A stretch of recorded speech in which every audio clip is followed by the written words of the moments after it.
제4장. 사람이 마땅히 우리를 그리스도의 일꾼이요 하나님의 비밀을 맡은 자로 여길지어다. 그리고 맡은 자들에게 구할 것은 충성입니다. 너희에게나 다른 사람에게나 판단받는 것이 내게는 매우 작은 일이라. 나도 나를 판단하지 아니하노니 내가 자책할 아무것도 깨닫지 못하나 이로 말미암아 의롭다함을 얻지 못하노라. 다만 나를 심판하실 이는 주시니라. 그러므로 때가 이르기 전 곧 주께서 오시기까지 아무것도 판단하지 말라. 그가 어둠에 감추인 것들을 드러내고 마음의 뜻을 나타내시리니 그때 각 사람에게 하나님으로부터 칭찬이 있으리라. 형제들아, 내가 너희를 위하여 이 일에 나와 아볼로를 들어서 본을 보였으니 이는 너희로 하여금 기록된 말씀 밖으로 넘어가지 말라 한 것을 우리에게서 배워 서로 대적하여 교만한 마음을 가지지 말게 하려 함이라. 누가 너를 남달리 구별하였느냐? 내게 있는 것 중에 받지 아니한 것이 무엇이냐? 내가 받았은즉 어찌하여 받지 아니한 것 같이 자랑하느냐? 너희가 이미 배부르며 이미 풍성하며 우리 없이도 왕이 되었도다. 우리가 너희와 함께 왕 노릇하기 위하여 참으로 너희가 왕이 되기를 원하노라. 내가 생각하건대 하나님이 사도인 우리를 죽이기로 작정된 자같이 끄트머리에 두셨으며 우리는 세계 곧 천사와 사람에게 구경거리가 되었노라. 우리는 그리스도 때문에 어리석으나 너희는 그리스도 안에서 지혜롭고 우리는 약하나 너희는 강하고 너희는 존귀하나 우리는 비천하여 바로 이 시각까지 우리가 줄이고 목마르며 헐벗고 매맞으며 정처가 없고 또 수고하여 친히 손으로 일을 하며 모욕을 당한 즉 축복하고 박해를 받은 즉 참고 비방을 받은 즉 권면하니 우리가 지금까지 세상의 더러운 것과 만물의 찌꺼기 같이 되었도다. 내가 너희를 부끄럽게 하려고 이것을 쓰는 것이 아니라 오직 너희를 내 사랑하는 자녀같이 구원하려 하는 것이라. 그리스도 안에서 일만 스승이 있으되 아버지는 많지 아니하니 그리스도 예수 안에서 내가 복음으로써 너희를 낳았습니다. 그러므로 내가 너희에게 권하노니 너희는 나를 본받는 자가 되라. 이로 말미암아 내가 주 안에서 내 사랑하고 신실한 아들 디모데를 너희에게 보내었으니 그가 너희로 하여금 그리스도 예수 안에서 나의 행사 곧 내가 각처 각 교회에서 가르치는 것을 생각나게 하리라. 어떤 이들은 내가 너희에게 나아가지 아니할 것 같이 스스로 교만하여졌으나 주께서 허락하시면 내가 너희에게 속히 나아가서 교만한 자들의 말이 아니라 오직 그 능력을 알아보겠으니 하나님의 나라는 말에 있지 아니하고 오직 능력에 있습니다. 너희가 무엇을 원하느냐? 내가 매를 가지고 너희에게 나아가리야. 사랑과 온유한 마음으로 나아가리야.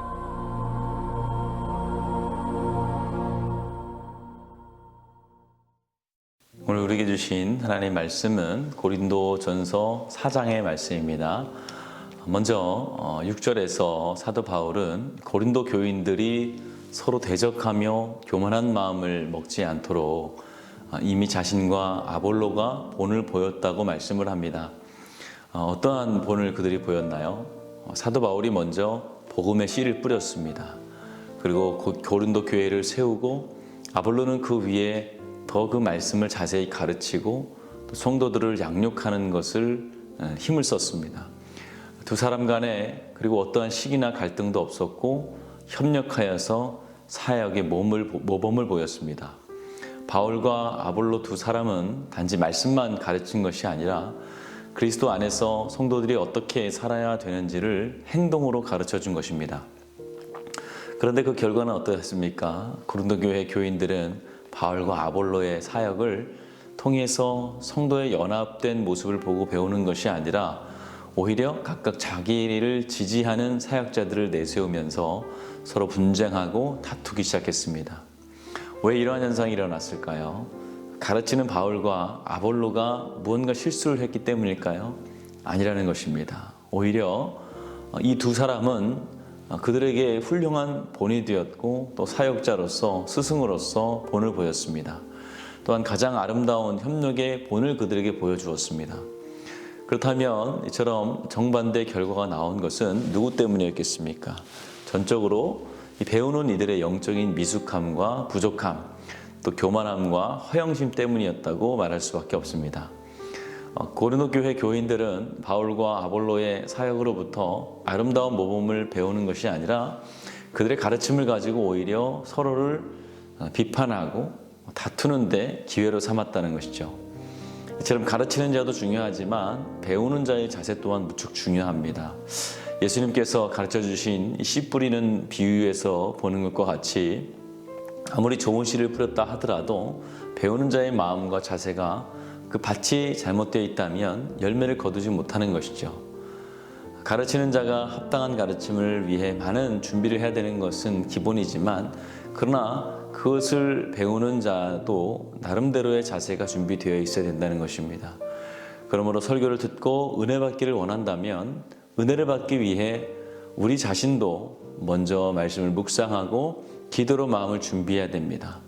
그리고 설교자의 음성을 단순히 사람의 말로 받지 않고 하나님의 말씀을 받고 마음을 열고 순종하는 마음으로 그 음성을 들을 수 있어야 됩니다. 이 은혜가 여러분들에게 함께 하시기를 바랍니다. 또 사도 바울은 계속해서 너희로 하여금 기록된 말씀 밖으로 넘어가지 말라 한 것을 우리에게서 배워 서로 대적하여 교만한 마음을 가지지 말게 함이라 라고 말씀하십니다. 바울은 그들이 분쟁을 하게 된 원인을 기록된 말씀 밖에 넘어가지 말라는 교훈을 어겼기 때문이라고 말씀을 합니다. 하나님의 말씀을 자기 마음대로 해석하고 이 정도는 해도 괜찮지라고라는 생각으로 자만에 빠졌다는 것이죠. 그러나 이것은 죄에 빠지는 지름길이 된다는 것입니다. 분명히 말씀을 어기는 것인 것을 알면서도 말씀 밖으로 빠져나가서 하려고 하는 것이 죄라는 것이죠. 마치 아담과 하와가 선악과를 먹으면서 하나님께서 설마 우리를 죽이실까라고 했던 마음을 가졌던 것 같다는 것이죠. 고린도 교회 성도들도 그와 같았을 것입니다. 형제를 판단하지 말라는 예수님의 가르침을 배웠지만 판단하는 마음을 가져도 특별히 큰 문제가 생기지 않았습니다. 그래서 서서히 다른 성도가 약점을 보이면 그것을 물고 늘어지고 연약함을 들춰내게 됐다는 것이죠.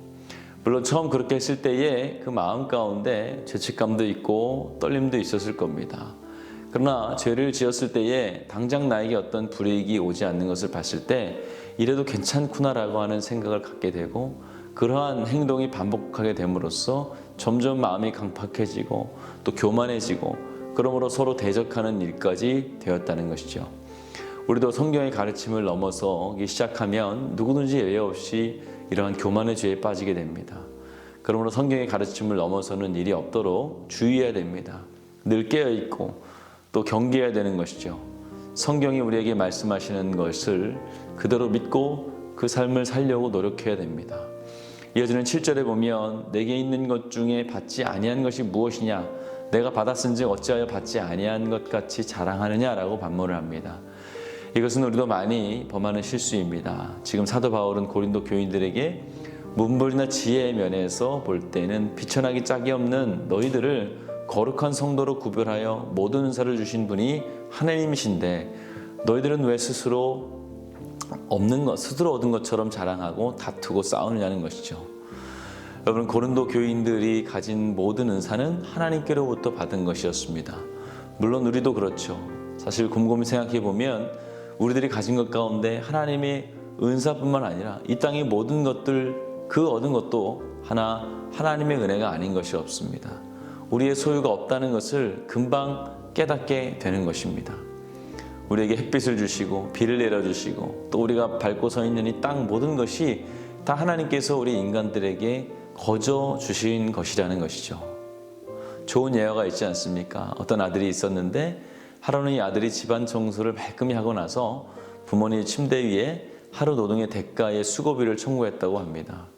그러자 그 부모님께서 쪽지에 너가 지금까지 잠잔 숙박비, 그리고 식사비, 옷과 학용품, 그리고 네가 아팠을 때 들어갔던 치료비, 등록금, 또 앞으로 들 모든 비용들은 다 공짜라고 적어놨다는 것이죠. 하나님께서도 우리에게 필요한 모든 것들 또 은혜로 거저 주시는 것이죠. 그리고도 모자라서 우리에게 아들을 보내주셨습니다.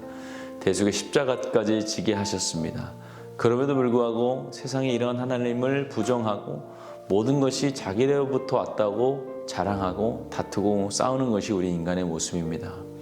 그러므로 우리는 우리가 가진 이 모든 것이 다 하나님께로부터 왔으며 또 우리가 받은 모든 은사와 축복들까지도 우리 것이 아님을 깨닫고 자랑하지 말아야 됩니다. 그리고 우리가 가진 것들을 드릴 때에도 결코 교만한 마음이나 생색내는 마음으로 드려서는 안 되고 오직 하나님께로 받은 것들을 돌려드리고 감사한다는 마음으로 겸손한 마음으로 주어야 되는 것이죠. 오늘 하나님의 은혜를 다시 한번 깊이 묵상하시는 저와 여러분들 되시기를 축원합니다.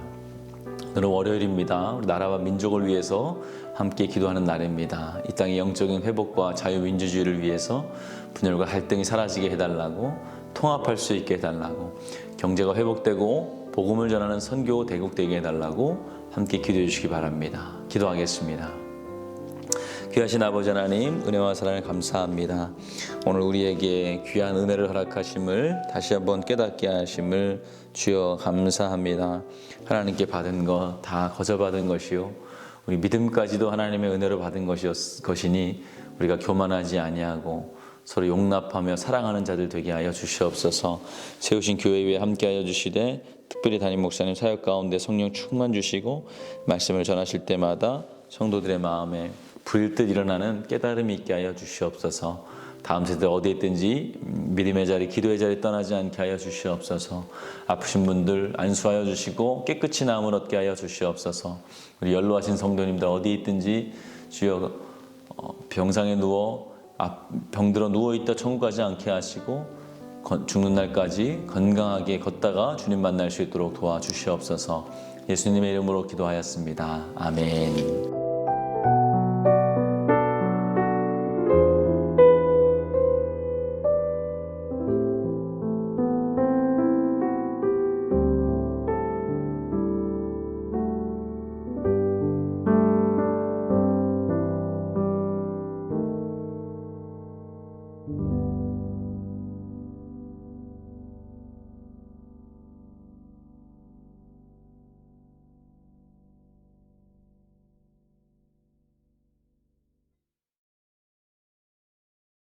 you